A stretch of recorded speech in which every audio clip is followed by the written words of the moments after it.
So that didn't exactly align with what you might expect from a person that's just beaten another human being to death.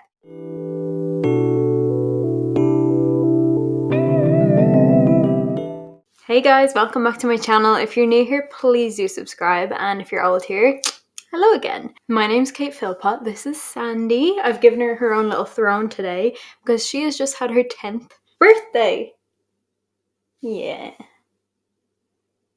And I cover true crime cases on my channel, and oh my goodness, this case. Firstly, thank you, Lily Faith, for requesting it.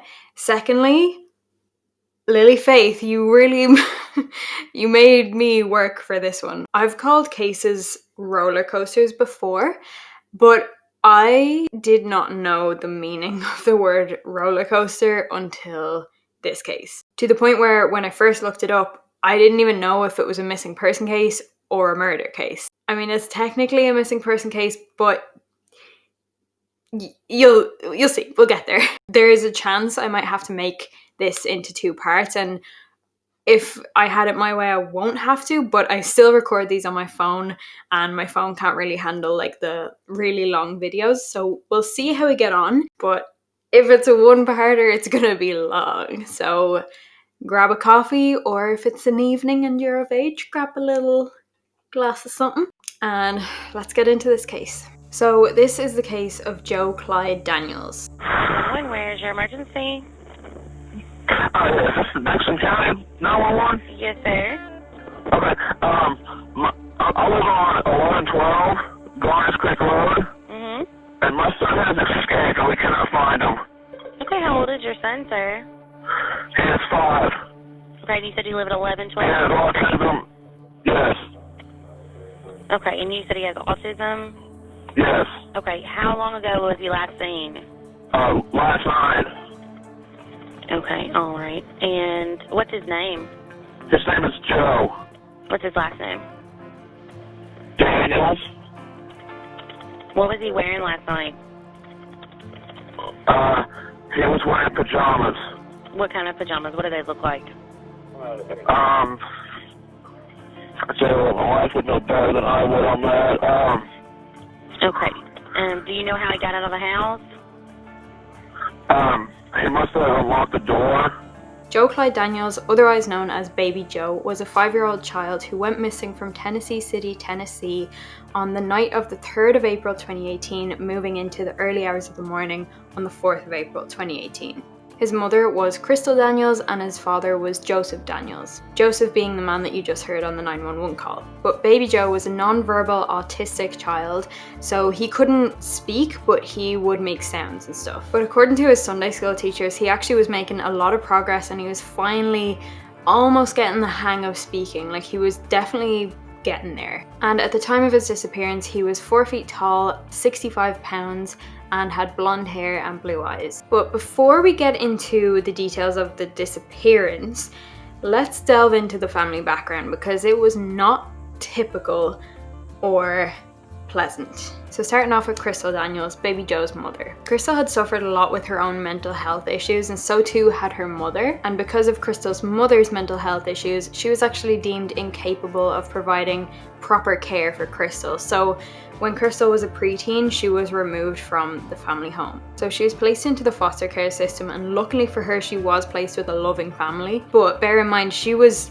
10, 11, 12 years old at this point. She had already lived those 10, 11, 12 years with her mother, with her family, and grown up with them and gotten to know them. So to be taken away from that, even if it wasn't an ideal situation, I'd imagine there'd be some kind of either separation anxiety, or like that could have a big impact on a child. But fast forward a couple of years to when Krystal was a young adult, and she was diagnosed with schizophrenia and bipolar disorder. And these would be ongoing issues in her life. But another major event that happened in her life at this time was she got pregnant as a single woman. So this is already a lot to deal with. She's got her own mental health issues. She's got the hormones of pregnancy, the stress of realizing she's gonna be a single mother.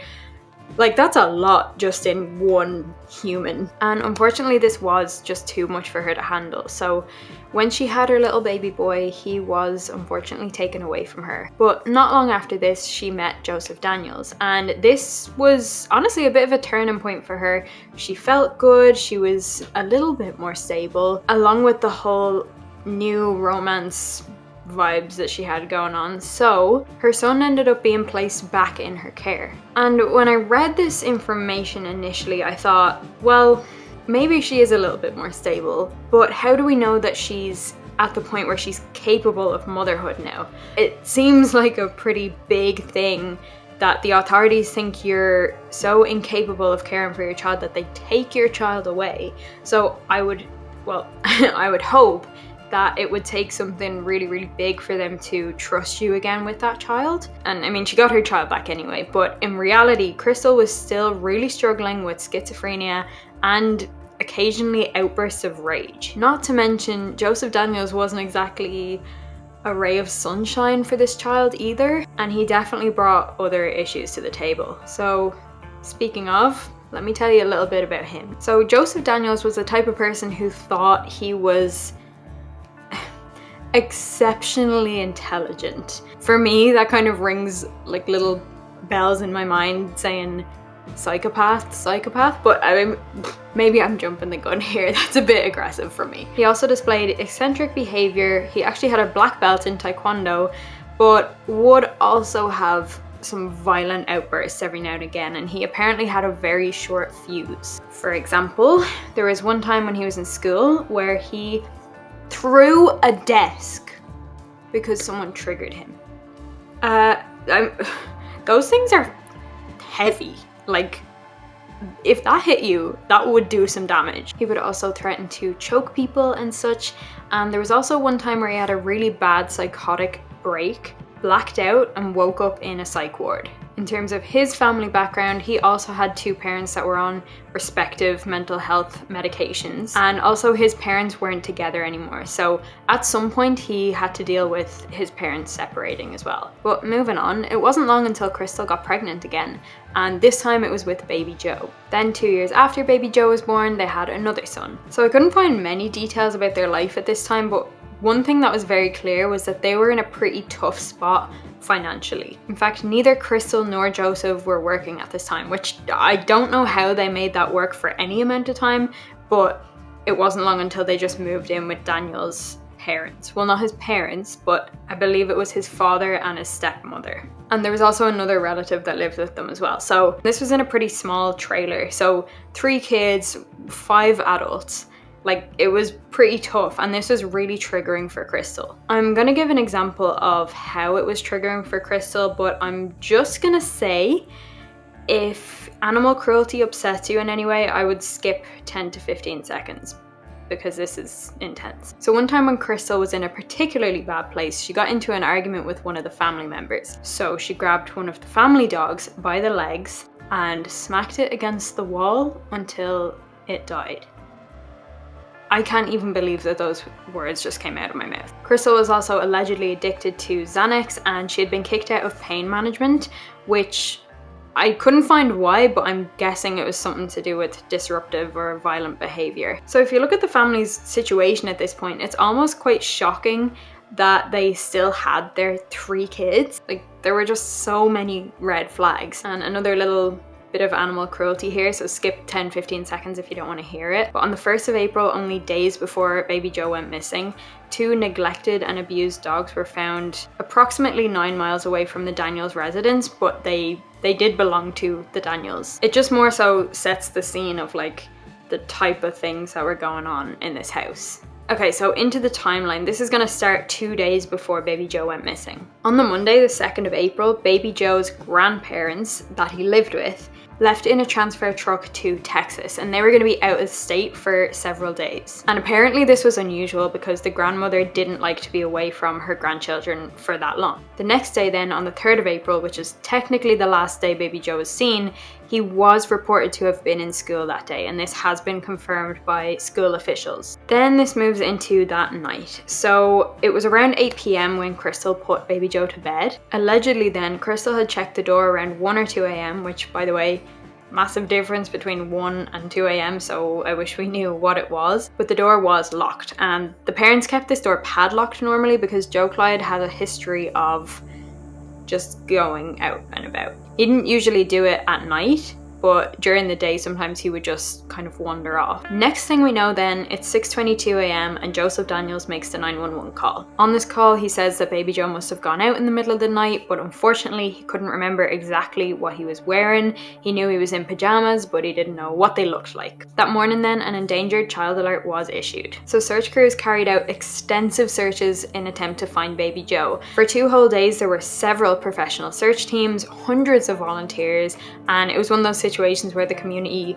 really came together in attempt to find this little boy. The Daniels provided the authorities canine units with baby Joe's scent, with his pillow and his clothing, and they were told not to join in the search simply because it would just confuse the canine unit. So these parents were just left with no answers, no idea what's going on, totally heartbroken, and they couldn't even help to try and find their son. Joseph Daniels came out and said he was seriously concerned that someone abducted baby Joe. And even after all these very thorough searches, nothing of Joe Clyde Daniels was found. No belongings, no clothing, no blood or evidence of a violent event. There was just nothing. However, the canine units did pick up on his scent at a pond near the home. So naturally, this pond was drained and searched, but there was no sign of him. Also, after 2 days of searching, the district attorney came out and said that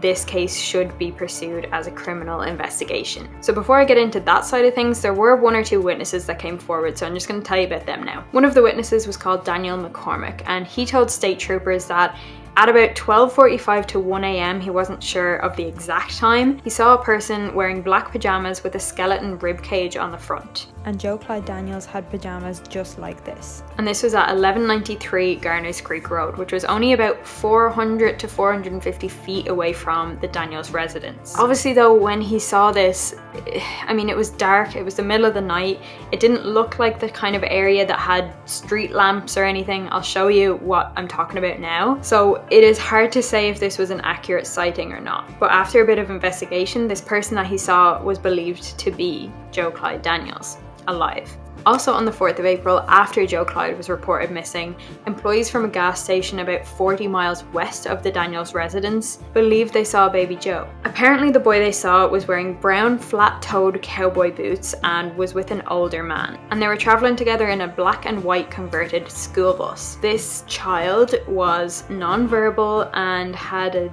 dazed look on his face.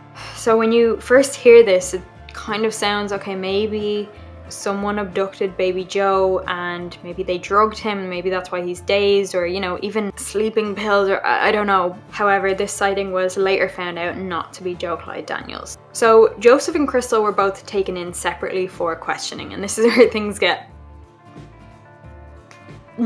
Joseph said that on that night that his son went missing, baby Joe's older brother Alex woke Joseph to tell him that baby Joe had an accident and peed on the floor. And Joseph told him not to worry about it, you know, go back to bed, I'll sort it out. And this is when baby Joe just started laughing. So that's the only detail we really have from Joseph at this point, but trust me, there is a lot more to come. On the 6th of April, 2 days after baby Joe went missing, having both taken polygraph tests, Joseph and Krystal's results came back, and they both failed. When the authorities explained Joseph's results to him, they told him that there was no doubt that Joseph knew exactly where Joe Clyde was, and that it was either a case of Joseph was the type of person that wanted to hurt children, or Joseph was a person that made a huge mistake. But Joseph was adamant that he did not do anything and he didn't know where Joe Clyde was. After 3 hours of interrogation, Joseph still hadn't said anything incriminating, and it was kind of just interrogation, denial, like these two sides just gone back and forth. But then it got a little more intriguing. One of the detectives said the following to Joseph. He said, "No matter what you tell me right now, you tell the truth and you will walk out that door. You're walking out of here, okay? I promise you. I can promise you that no matter what you say to me right now, you are walking out of here." I am not a policewoman and I'm not that clued in on like the rules of interrogation, but oh, that is so dirty. Like, that's a dirty tactic. Are you even allowed to say that? Like, they then went on to say to Joseph, the longer you sit here not helping us, the more you're showing that you didn't care about baby Joe. Following this, Agent Faulkner suggested that maybe what happened to baby Joe was an accident, and Joseph agreed. Joseph followed this up with, if it was intentional, I would have remembered.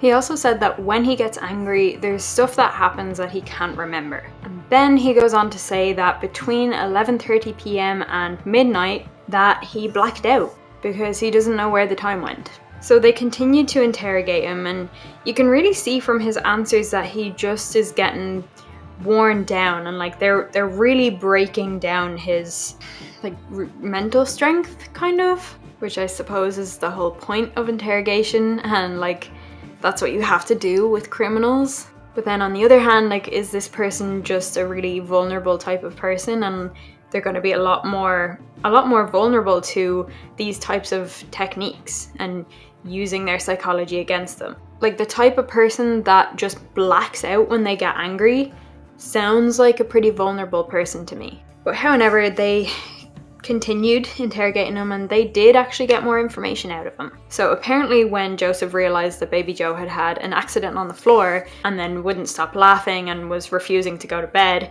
Joseph spanked him. He then opened the door and Joe Clyde ran off. After this, Joseph ran after him and grabbed him and brought him back into the house. He then spanked Joe Clyde again and put him back to bed, and he went back to bed. But he also says that this may have happened subconsciously because he couldn't really remember it and his memory was very hazy. Sorry, but like, where are these details coming from if you can't remember it? Like, you can't... Ugh. So while we might be getting more information here, Joseph still claims not to know what happened to baby Joe or where he is now. So authorities continued to interrogate him. After a bit more time, this is when Joseph admitted to beating Joe Clyde, not just spanking, but beating him by throwing him on the floor, spanking him a few times, sure, and then throwing him onto the coffee table. He then claims to have punched baby Joe in the upper torso and in the head 5 or 6 times until he died. Following this, he then loaded baby Joe's lifeless body into the boot of his car, using Krystal's phone as like a torch, like for light. Allegedly then, he drove off and placed baby Joe's body in a remote location. And this location has a huge question mark over it, and I'll get to that in a moment, but firstly, he claimed that he brought baby Joe's body to a field just off McElhinney Road, and there he covered him with grass to keep him warm. Joseph had been wearing a black top with a green alien on it dressed as Santa and red basketball shorts at the time. So, long story short, Joseph Daniels has just confessed to killing his 5-year-old son and getting rid of the body. And the agents were convinced that he did this in his blacked out state.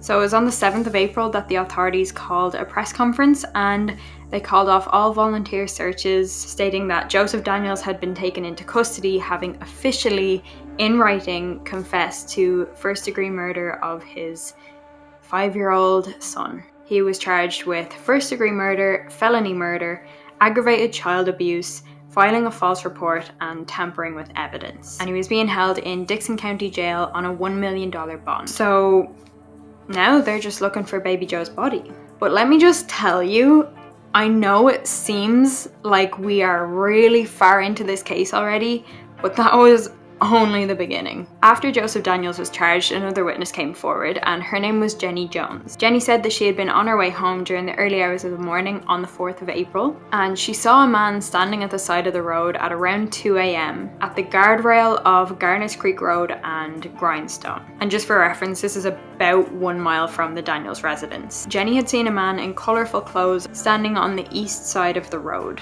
As she drove past, they didn't make eye contact. In fact, he froze. She also didn't see any vehicles around, it was just a man standing there. And it was only after watching the news and seeing Joseph Daniels' picture that she realised that that was absolutely without a doubt the man that she saw that night. So this is unusual now because there's a couple of reasons that this doesn't really corroborate Joseph Daniels' confession. According to Joseph, he was in a black t-shirt with red basketball shorts, but according to the woman, he was in colourful clothes. But what I will say about this is he was in a black t-shirt with an alien, which was probably green, dressed as Santa, so probably had red on there too. So I can see, okay, maybe that might be colourful clothes to some people. That doesn't make it too weird for me, but also the timeline doesn't add up and the location doesn't add up, which I will explain now. So straight after his confession, Joseph Daniels was transferred to the location of McElhinney Road to help locate baby Joe's body. But when they got there and they carried out the searches, his body wasn't there. They couldn't find it, even with Joseph Daniels, the alleged killer's, help. And the reason they couldn't find it was because Joseph couldn't remember. So the officers asked him why he couldn't remember, like was he drinking, you know, that kind of thing. And to this, Joseph said that he had psychiatric issues, like he has bipolar disorder and that's why it makes it hard for him to remember. But he also admitted that he lied about the location of Joe Clyde's body. He said he actually placed him in a pond on the right side of a dirt road, so they brought him to that location so that he could find the body. But Joe Clyde wasn't there either. Then suddenly, Joseph remembered Love's truck stop. He allegedly transferred Joe Clyde's body down the road and stopped at a truck stop where he bought a Dr. Pepper before continuing on. Tell me why that detail or that potential detail is the most chilling one to me. Because that's such a normal thing to do. Like, going to buy a Dr. Pepper. Anyway, he got back on the road again and drove towards Hickman County, where he went to a bridge over the Piney River and allegedly dropped Joe Clyde's remains into the river. So, of course, authorities brought him to several bridges in Hickman County over the Piney River, and nope, no sign of Joe Clyde anywhere. I'm just gonna take a little second here and just bring something up. All right, is it just me, or is it almost seeming at this point that he didn't do it? That might sound a bit mad. Just bear with me for a sec. I know that people do confess to crimes they haven't committed at times, and that's a psychological phenomenon that I can't understand and I can't wrap my head around. But I do understand confessing to it if it's after hours of interrogation, you're tired, you're hungry, you're thirsty, you just want to get out of that situation. I can understand to an extent confessing to a crime in that scenario. But when it's hours or days or weeks even later, and you're bringing the authorities around all these different locations trying to prove to them that you killed your son, when you can't even prove it in any way and you can't locate his body, and you know that you're wasting police time and resources that they could otherwise be using to go and actually find your son or find who took him or whatever the case may be, I don't understand. And if he did do it, why isn't he just saying where it is? Also, I'm just gonna add to this, what was also unusual was that Joseph had no cuts or marks or abrasions on his hands or anything like that at all. So that didn't exactly align with what you might expect from a person that's just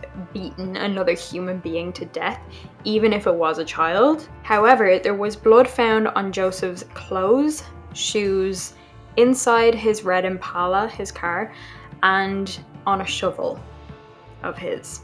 What the hell? There was also a hair found on the shovel. This is just weird because I just don't get this, right? When the results came back of, whose blood is this, it actually turned out to be Joseph's blood.